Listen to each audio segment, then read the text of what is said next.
Olá, alunos do Polivalente Feijão Batista, eu sou a professora Érica, professora de Biologia, e nós vamos falar de biotecnologias.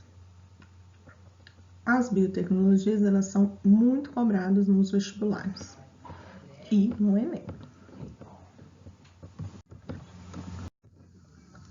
Bom, como vocês podem ver aqui, biotecnologias é um conjunto de técnicos e métodos práticos, tá? Que permitem a utilização de seres vivos, a manipulação de seres vivos para produzir alguma coisa. Apesar do nome ser novo, chique, essa biotecnologia ela existe há milhares de anos, na realidade. Nós temos aí, por exemplo, a produção de vinho, pão, queijo, que envolvem seres vivos, né? Envolvem aí bactérias e fungos na produção deles. Mas o que é mais recente para nós é a engenharia genética, que são técnicas de manipulação de DNA. A partir de 1950, descreve-se a estrutura do DNA, a importância dele, e aí começa a se pesquisar muito a respeito do DNA. E, através disso, descobriu algumas formas de cortar o DNA e de manipular ele. A isso dou o nome de engenharia genética. Surge então a tecnologia do DNA recombinante. Descobre-se algumas enzimas contidas nas bactérias chamadas endonucleases de restrição. Essas endonucleases funcionam como tesouras, como vocês podem ver, elas vão cortar o material genético em alguns locais específicos, produzindo aí novos arranjos. A gente vai cortar, por exemplo, genes para o crescimento humano e introduzir dentro do plasmídio da bactéria. Lembrando que o plasmídio é um DNA circular extra da bactéria, né? Então, essas endonucleases, elas reconhecem a fita de DNA e elas conhecem uma sequência específica na qual elas vão cortar ali essa sequência. Nesse slide, vocês vão ver um videozinho colocando a aplicação dessa tecnologia em casos de suspeitos de crimes, tá? Também é a mesma técnica utilizada para reconhecimento de paternidade.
Assista um videozinho. Nesse slide, nós estamos vendo aqui como que isso funciona. Eu pego uma célula humana, pego o seu DNA corto através das endonucleases de restrição em locais específicos. Ao cortar isso, eu vou lá no plasmídio, esse plasmídio ele vai ser cortado também pelas endonucleases de restrição.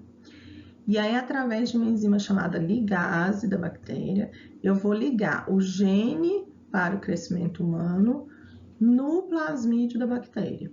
E aí surge um DNA recombinante.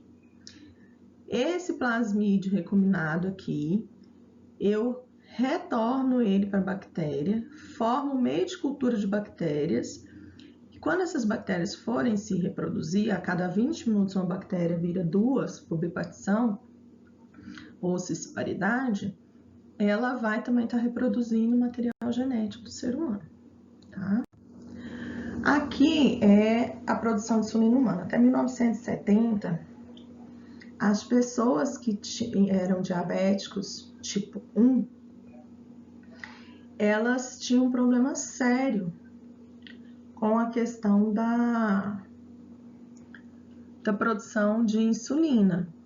Como que ocorria? Pegava-se insulina suína do pâncreas de porco para introduzir na corrente sanguínea dessas pessoas. E aí, obviamente, muita gente tinha reação alérgica a isso.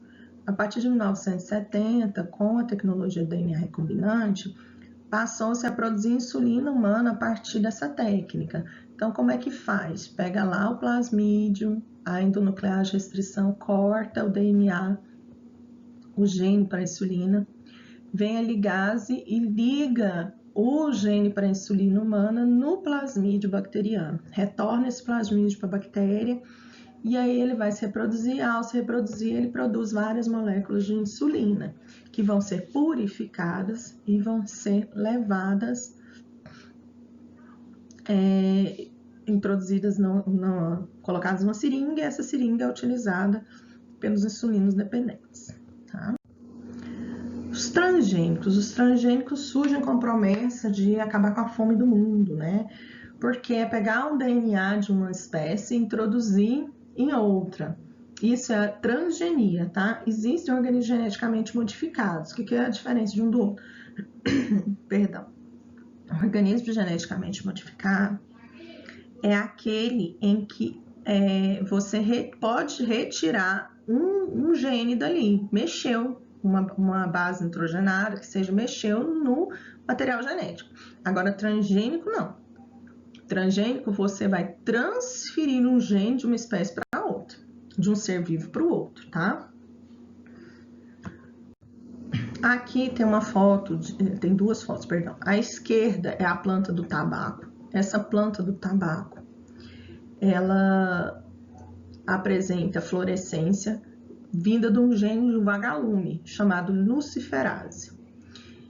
E à direita são ratos que receberam um gene de uma água viva que, na presença de raios ultravioletas, elas se tornam fluorescentes. Vocês podem observar que tem 3 ratinhos fluorescentes e 3 não, tá? Esses 3 ratinhos não fluorescentes são aquele óvulo que não recebeu esse gene, não são geneticamente modificados. Professora, mas para que esses animais, né, fluorescentes? Para que eu quero isso? Bom, ainda isso era experimentos com os animais para ver se ia causar algum malefício a longo prazo, ou se qualquer característica, mesmo de um animal, podia passar para a planta, etc. Como que foi feito esse do vagalume? Olha aí acima, na número 1, você tem um monte de bactérias, e essas bactérias têm vários plasmídios. Essa endonuclease de restrição vai lá e corta esse DNA em várias partes, tá? O plasmídio aí, ele fica totalmente divididinho aí, de vermelhinho, vocês estão vendo, DNA todo quebradinho. E a mesma coisa fazem com o DNA do vagalume. Essa enzima de restrição corta em vários pedaços, pega-se o gene para a bioluminescência do vagalume, e a ligase, que é a enzima de ligação, vai ligar esses dois materiais genéticos, tá? O plasmídio mais o do vagalume. Isso vai ser introduzido dentro de uma célula vegetal, vocês estão vendo aqui o aparelho vegetal direitinho, vai germinar e virar uma plantinha. Nessa plantinha aqui do tabaco, depois nós observamos que a fluorescência no escuro do vagalume está presente, tá? Esse foi o experimento. O próximo slide, ele fala do projeto Genoma. O projeto Genoma, ele começou em 1990 e só terminou em 2001. Pensa comigo, né? O projeto Genoma Humano, ele é o mapeamento, sequenciamento e a localização de todos os cromossomos, todos os genes presentes nos cromossomos humanos. Então, eles vão sequenciar os 22 cromossomos e os genes, tipos de cromossomos autossômicos, mais os cromossomos sexuais e os genes presentes neles. Isso demorou, sim, esse tanto de tempo por causa que foram 3 bilhões de pares de bases nitrogenadas. Que bases nitrogenadas? Adenina, citosina, guanina, timina. E desse projeto, foi descrito 6 mil doenças genéticas. Lembrando que eles não estavam preocupados em sequenciar só as doenças, mas sim todas as características nossas. A partir de 2001, foi sequenciado. Agora, os cientistas começaram a testar. Testar para que serve cada gene, tá? Como que a gente pode inutilizar ele, como que a gente pode fazer com que ele se manifeste, como que ele funciona. E daí surgem várias tecnologias, uma delas é a epigenética, que o Enem cobrou, que é, apesar da pessoa ter o gene, esse gene pode ser inativado. Como assim? O gene da obesidade. Apesar da pessoa ter o gene da obesidade, se a mãe dessa pessoa se alimentou corretamente durante a gravidez, se alimentando com substâncias ricas em ácido fólico, essa pessoa não vai desenvolver obesidade na fase adulta, mesmo na fase adulta, tá? Isso é epigenética. Para vocês terem uma ideia, depois desse sequenciamento de DNA, que foi feito pelo um consórcio público norte-americano, a Angelina Jolie, em 2013, fez o seu sequenciamento de DNA e descobriu que tinha o gene para um câncer extremamente agressivo de mama, que foi o que matou a mãe dela e a avó dela. Diante disso, o que ela fez? Ela retirou as mamas, né, e colocou prótese. Mais para frente, ela descobre que também tem o gene para o câncer de colo de útero. E aí ela faz a mesma coisa, ela retira o útero. Então, fica aí a pergunta para vocês. Vocês acham que nós estamos preparados para essa nova tecnologia?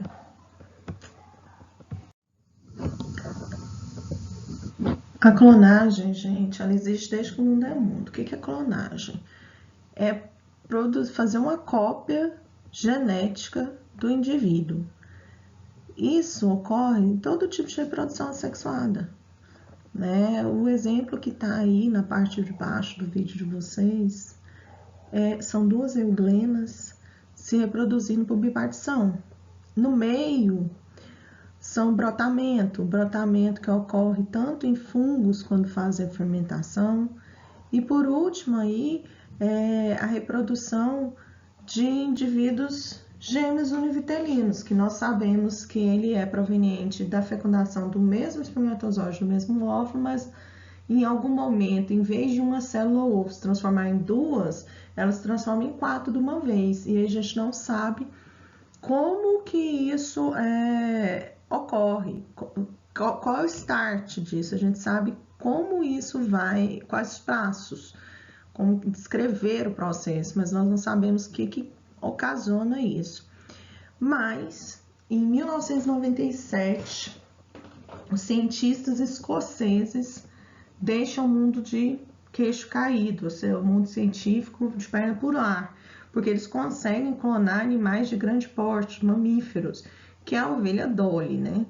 O videozinho que vocês vão assistir é um vídeo sobre essa ovelha, tá? sobre como ocorreu esse experimento. Esse slide aqui mostra como que a clonagem é feita. Nós temos aqui a ovelha número 1, que é da raça Dorset, toda branquinha. Eles retiraram uma célula dela, da célula da glândula mamária, e dessa eles pegaram um núcleo. A ovelha 2, ela é da raça Blackface, vocês podem ver aí o rostinho pretinho dela e as patas também. Dessa ovelha foi retirado o óvulo e o óvulo dela teve o seu núcleo retirado. Então, da ovelha 1 aproveitou-se o núcleo, da ovelha 2 o citoplasma. Por eletrofusão, ligaram o óvulo da ovelha, o núcleo, perdão, da ovelha 1 com o óvulo da ovelha 2. Daí, mais eletrofusões, que é o estágio 3 aí, através de impulsos elétricos, essa célula começou a se dividir em mitose. Quando a gente fala de mitose, nós estamos falando de embrião. No estágio 4, já é o embrião já dividido, ele é implantado no útero da barriga de aluguel, dessa ovelhinha aí com o rostinho preto, Blackface. Essa ovelha, ela funciona só com barriga de aluguel mesmo, ela gestou normal e nasceu uma ovelhinha termo, no tempo normal, chamada Dolly. E essa ovelha, ela é idêntica à ovelha 1, que foi a que doou o núcleo. Então, não teve mistura de material genético. Teve só um material genético da ovelha 1, que é Dorset, toda branquinha. Isso foi um experimento, lógico, de clonagem bem resumido aí, bem sintetizado para vocês, tá bom?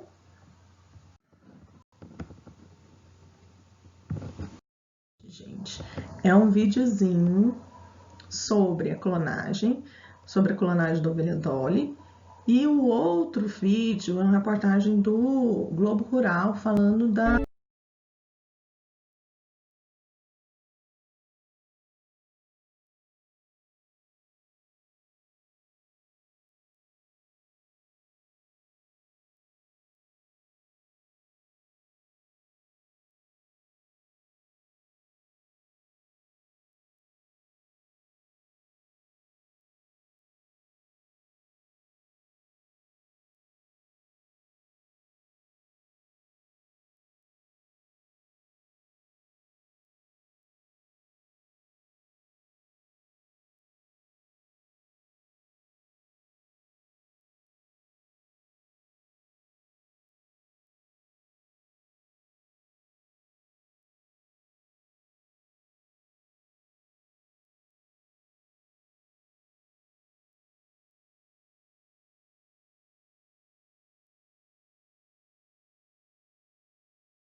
Daí, nós temos hoje a terapia, tá? O tratamento de problemas cardíacos dessa forma.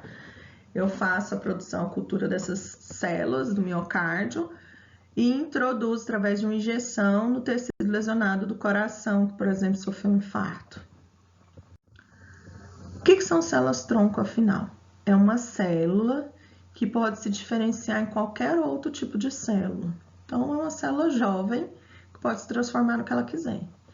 Então, vamos lá. Estágio embrionário. Eu tenho 2 células aqui que viram 4, 4, 8, de 8 até 64, é estágio mórula.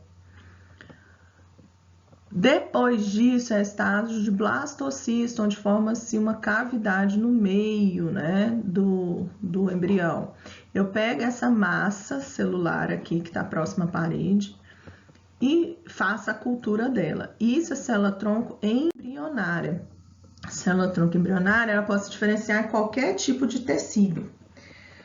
Pode se diferenciar em tecido de defesa, como é o glóbulo branco que vocês estão vendo aí, em células sanguíneas, que é o caso da hemácia, célula nervosa, que são os neurônios, célula muscular e etc. Só que para isso eu preciso ser célula-tronco embrionária até a fase de blastocisto. Ela pode diferenciar nos 200 tipos de células humanas existentes. Hoje os cientistas conhecem os estímulos químicos necessários para fazer com que essa célula se diferencie dessa maneira. E daí teve um problema sério, todos aqui no Brasil só foi autorizado pesquisa com célula-tronco embrionária em 2005, tá? Essa técnica existe desde 2000. Não foi só no Brasil que teve esse problema, tá? A questão religiosa bateu aí de frente. Nos Estados Unidos também só foi autorizado pelo Barack Obama. Então, nós tivemos aí uma dificuldade muito grande, porque nós ficamos atrasados, nós ficamos fazendo pesquisa com célula-tronco adulta somente, né? Nos Estados Unidos, cada estado tem a sua... Cada estado tem a sua